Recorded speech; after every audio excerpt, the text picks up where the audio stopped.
Assalamualaikum warahmatullahi wabarakatuh. Alhamdulillahirabbil alamin, ihdinas shiratal mustaqim, amma ba'd. Yang kami hormati Pak Fahrudin Faiz dan semua teman-teman ngaji filsafat. Alhamdulillah pada kesempatan malam hari ini kita masih diberi kesemangat dan diberi keistiqomahan untuk senantiasa ngaji bareng. Salawat dan salam mari kita haturkan kepada junjungan Nabi kita Nabi Muhammad sallallahu alaihi wasallam, Nabi yang kita nantikan syafaatnya di yaumil qiyamah nanti. Ngaji filsafat pada malam hari ini adalah edisi yang ke-368. Untuk mempersingkat waktu, kepada yang terhormat Pak Fahrudin Faiz, waktu dan tempat kami persilakan. Bismillah. Assalamualaikum warahmatullahi wabarakatuh. Bismillahirrahmanirrahim. Alhamdulillahirabbil alamin. Assalatu wassalamu ala asyrafil anbiya'i wal mursalin sayyidina wa maulana Muhammadin wa ala alihi wa ashabihi wa man tabi'ahum bi ihsanin ila yaumiddin. Amma ba'du. Bismillah teman-teman, mari kita lanjut belajar lagi melalui ngaji filsafat kita yang kita istiqomahkan setiap malam Kamis. Alhamdulillah malam hari ini kita akan membahas satu tema, mungkin tatarannya agak tinggi, jadi yang hadir memang harus terseleksi. Alhamdulillah dibantu kita menyeleksinya lewat hujan ya. Sekarang kita masuk ke konsep-konsep, teori-teori yang jadi implikasi Nur Muhammad. Implikasi itu berarti kalau kita meyakini Nur Muhammad, terus apa yang terjadi? Ada pandangan-pandangan apa sebagai implikasinya? Yang pertama jelas, kalau kita menerima Nur Muhammad, berarti ciptaan pertama itu Nur Muhammad. Yang itu mungkin polanya berbeda dengan yang kita pahami selama ini. Tentang ciptaan itu kan dalam Islam ada 3 teori. Ada teori kun, penciptaan dari tiada. Kun fayakun. Ini kan paling sering kita pakai. Allah itu ya pengen apa-apa tinggal kun fayakun. Ada model faid. Faid itu emanasi.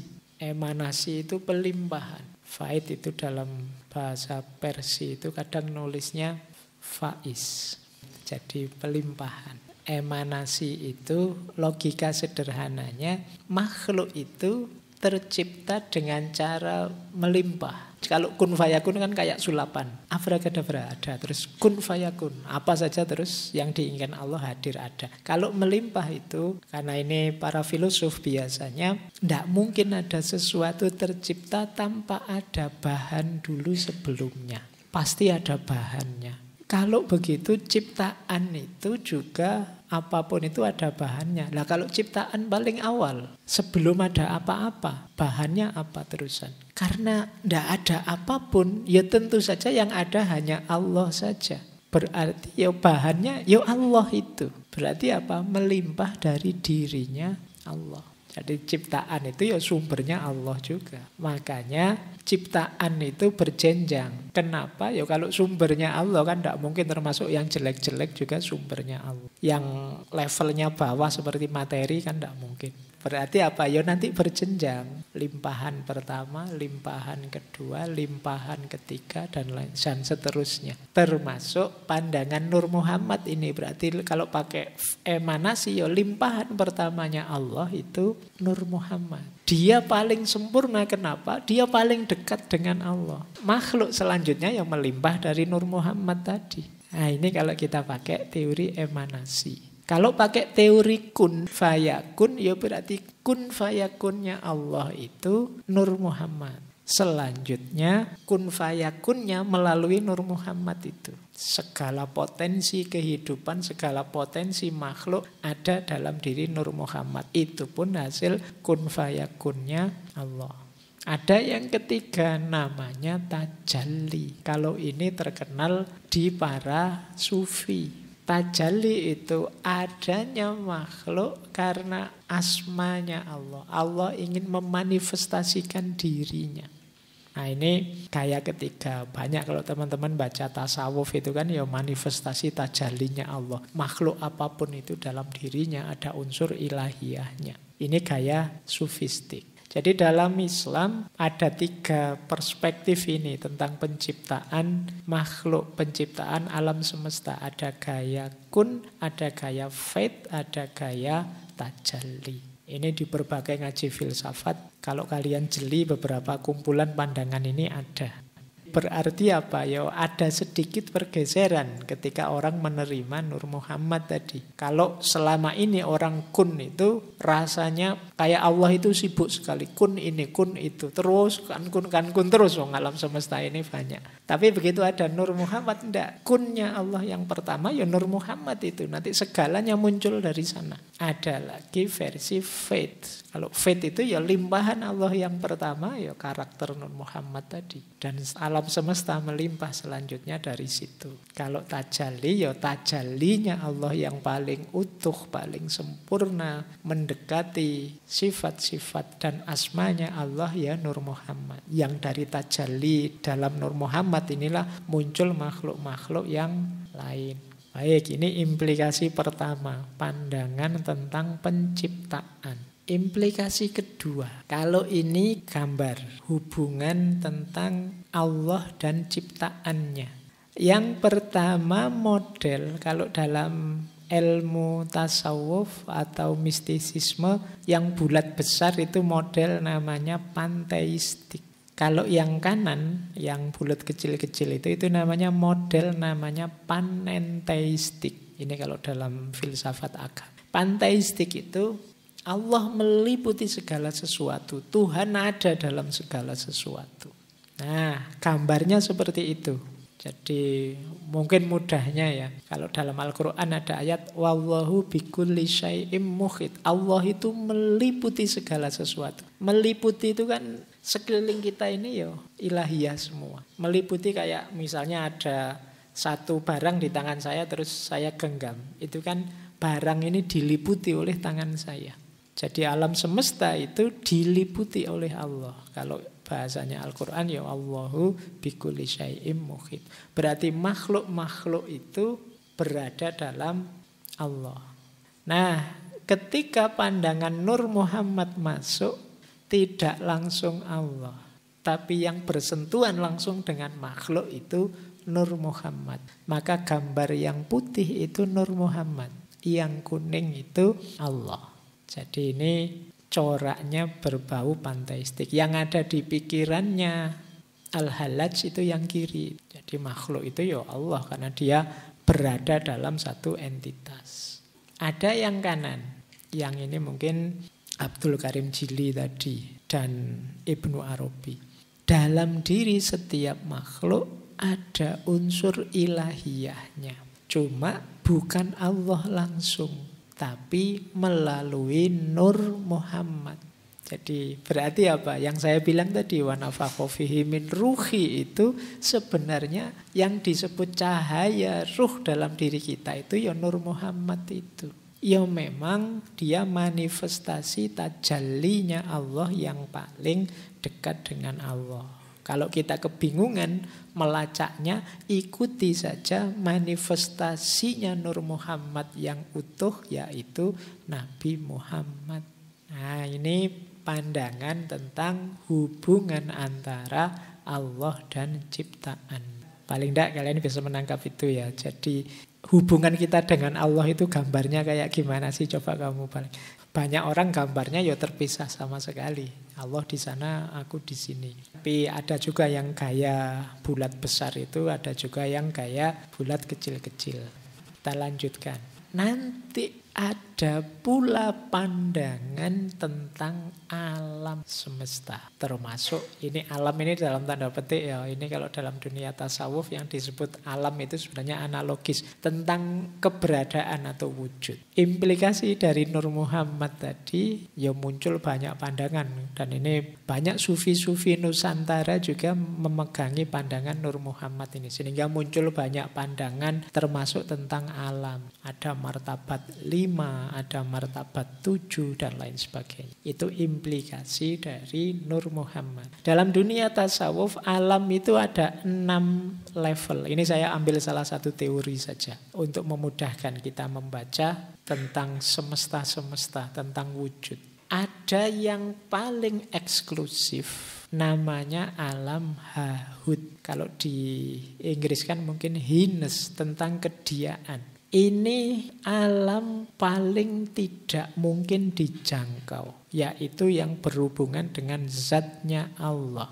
Inilah yang laisa kamislihi syai'un. Inilah alam yang ghaibul ghuyub. Paling misteri, paling tidak mungkin dijangkau. Allahnya sendiri di level zat. Ini yang mungkin maksudnya hadis, jangan memikirkan tentang zatnya Allah.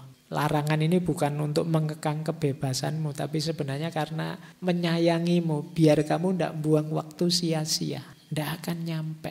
Allah yang di level ahadiyah. Ini level alam hahud, alam kediaan. Ada lagi yang kedua, namanya alam yahud. Alam yahud ini level wahdah namanya, level keesaan. Di sini muncullah yang tadi kita kenal sebagai Nur Muhammad. Dari cahayanya, Allah itu nur dan cahayanya itulah namanya Nur Muhammad. Nah ini Allah di level kediaannya dan Nur Muhammad. Kalau di yang pertama hanya Allah saja, di yang kedua sudah ada Nur Muhammad. Ini alam wahdah. Kemudian alam ketiga, alam lahud. Alam lahud ini ya Allah, Nur Muhammad dan sifat-sifatnya plus potensi segala macam makhluk dalam Nur Muhammad. Jadi ini alam level 3, namanya alam wahdaniyah. Wahdaniyah satu-satunya. Kalau wahdah itu kesatuan, keesaan. Kalau ahad itu ketunggalan, sudah tidak bisa dijangkau. Jadi yang ketiga alam lahud. Di alam lahud ini Allah, ada Nur Muhammad dan makhluk, tapi dalam potensi yang ada dalam diri Nur Muhammad. Ini alam level 3. Terus ya, yang keempat namanya alam Jabarut. Alam Jabarut ini nanti disebut wahidiyah, kesatuan. Dari kata-kata Jabar. Jabar itu kekuasaannya Allah. Nah, kalau tadi makhluk itu potensial, sekarang makhluk itu lahir dalam bentuk jiwa secara umum. Di sini nanti ada lauhil mahfud, ada umul kitab, ada kolam. Ini di alam Jabarut ini. Nah, inilah nanti yang oleh Allah, alastu birabbikum, terus dijawab bala syahid. Ini dalam bentuk jiwa-jiwa secara umum, masih belum ada materi. Dari alam Jabarut nanti turun, ada namanya alam malakut. Alam malakut ini jiwa-jiwa tadi sudah punya bentuk, tapi masih immateri. Jadi di sini nanti ada jiwanya binatang, jiwanya tumbuhan, ini jiwanya manusia, ini jiwamu, ini jiwa. Ini adanya di alam malakut. Yang paling akhir alam nasut. Alam nasut itu alam materi. Di sinilah nanti jiwa-jiwa tadi masuk dalam jasad, dalam wadah yang sudah disiapkan sebelumnya. Oh, ini pandangan tentang Nur Muhammad ini ternyata ada implikasinya dalam level-level alam. Itu mungkin kita menyebutnya dimensi. Alam yang banyak berlipat-lipat. Ada alam hahud, yahud, lahud, jabarut, malakut, dan nasut. Ini mungkin kalau pakai bahasa hari ini multiverse-nya tasawuf. Berlipat-lipatnya alam. Ternyata di tasawuf sudah lebih duluan punya teori tentang alam yang berlipat-lipat. Jadi hidup ini ternyata tidak sekedar yang kita jalani dan nanti sesudah mati. Ternyata ada banyak level-levelnya. Oke, jadi ini pengaruh terhadap pandangan tentang alam. Kemudian pengaruhnya terhadap pandangan tentang sejarah. Teman-teman mungkin akrab dengan kalimat laula ya Muhammad ma khalaqtul aflaq. Hadis qudsi. Atau ada yang bilang laulaka ma khalaqtul aflaq. Kalau bukan karena engkau Muhammad, aku tidak akan menciptakan alam semesta ini. Ini sering dimaknai betapa cintanya Allah pada Muhammad. Tapi ini dalam konteks Nur Muhammad, ini mempengaruhi pembacaan kita terhadap sejarah. Jadi versi Nur Muhammad ini berarti sejarahnya manusia, sejarahnya Bani Adam itu hakikatnya adalah sejarah Muhammadiyah. Sejarah kemuhammadan. Jadi Bani Adam, Nabi Adam itu 600 ribuan sekian itu kan di Ibnu Katsir. Itu sebenarnya sejarah Muhammad. Ini menjelaskannya susah. Bayangkan gini wis. Misalnya film tentang Iron Man. Sutradaranya pengen bikin film Iron Man. Itu kan detail peristiwa, fasilitas, barang, siapa penjahatnya dan lain sebagainya disiapkan dengan fokus pada Iron Man-nya kan. Jadi kalau film ini semacam tokoh utamanya, hero-nya. Jadi semua cerita, semua fasilitas, semua narasi itu sebenarnya mendukung sang hero ini. Itu kan kalau film. Kisahnya tentang Nur Muhammad dan Nabi Muhammad dalam hidup ini mirip seperti itu. Jadi Allah itu sangat cinta pada Nabi Muhammad, maka diciptakanlah alam semesta. Dalam rangka apa? Mensukseskan manifestasi Nur Muhammad dalam diri Nabi Muhammad tadi loh. Yang itu diawali pelan-pelan sejak Nabi Adam, memuncak sampai Nabi Muhammad. Mungkin kamu tanya, tapi kok Nabi Muhammad ditaruh belakangan Pak? Loh yo lakon itu kan yo datangnya belakangan. Kalau hero itu kan ya mosok datang paling awal. Biasanya kalau sudah masalah memuncak beliau hadir. Jadi termasuk hadirmu siapapun kalian itu dalam rangka mengikuti irama naskah cerita kemuhammadan tadi. Maka sadari kemuhammadanmu itu ikuti ritmenya tokoh utama ini loh.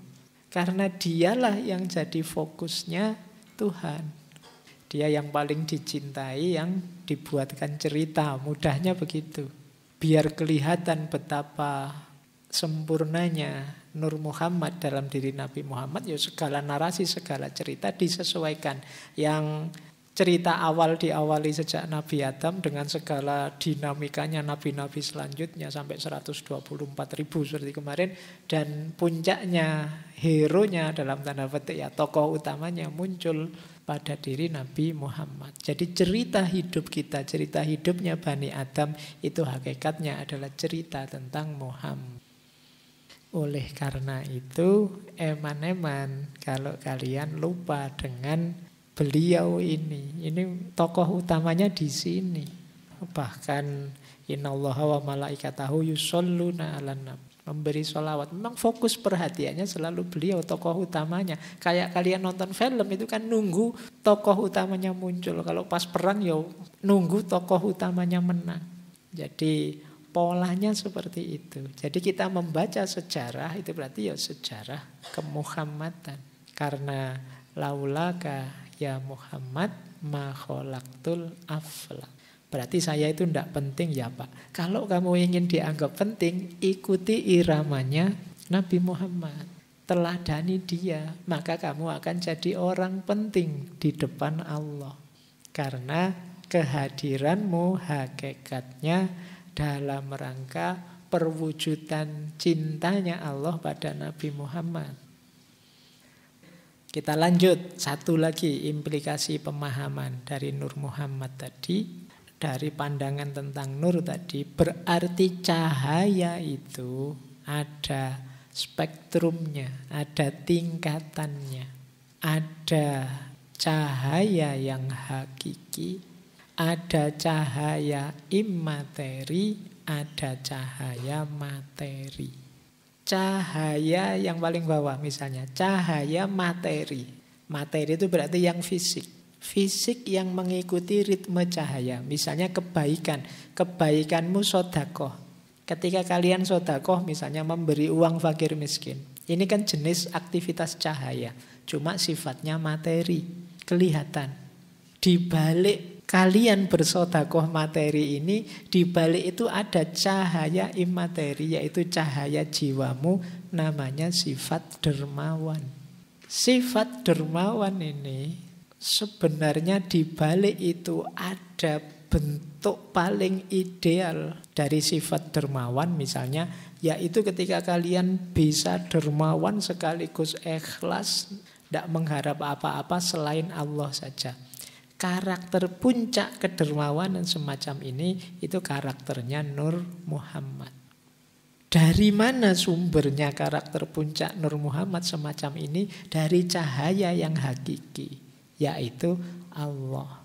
Ini level-levelnya cahaya. Kalian belajar misalnya, membaca buku. Membaca buku itu belajar. Ini cahaya materi, di level materi. Aktivitas yang baik, aktivitas yang soleh. Sifatnya kan kematerian, kelihatan, bisa dilihat oleh panca indera. Tapi jenisnya cahaya. Ini lahir kalian bisa membaca karena cahaya imateri, yaitu kesadaranmu untuk ikro, untuk belajar. Ini kan jenis cahaya juga. Pola ikro yang paling ideal itu ikutilah Nur Muhammad. Yang sumbernya cahaya yang hakiki, yaitu Allah. Nah ini level-level cahaya namanya, spektrum cahaya. Dari level paling materi sampai level paling tinggi. Ya ada juga yang tidak tersentuh cahaya. Misalnya kalau tadi sedekah, ya berarti yang tidak tersentuh cahaya itu berarti pelit. Tidak mau ngasih apa-apa, ini berarti dia tidak tersentuh cahaya, namanya kegelapan. Ada yang cahaya di materi tapi imaterinya tidak. Kamu sedekah tapi pamrihnya besar.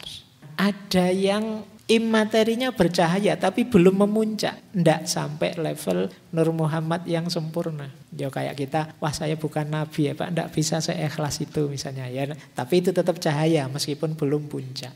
Jadi kita berusaha memuncak. Ada banyak contoh tentang ini dalam hidupmu. Jadi kalau ingin mencahayai hidupmu secara sempurna, ya cahaya materi dinyalakan, cahaya imateri dalam dirimu dihidupkan, dipuncakkan sampai level Nur Muhammad. Oke, saya tutup malam hari ini dengan pandangannya Imam Nawawi. Pendapatnya Imam Nawawi Al-Bantani. Kan banyak kontroversi tentang Nur Muhammad ini.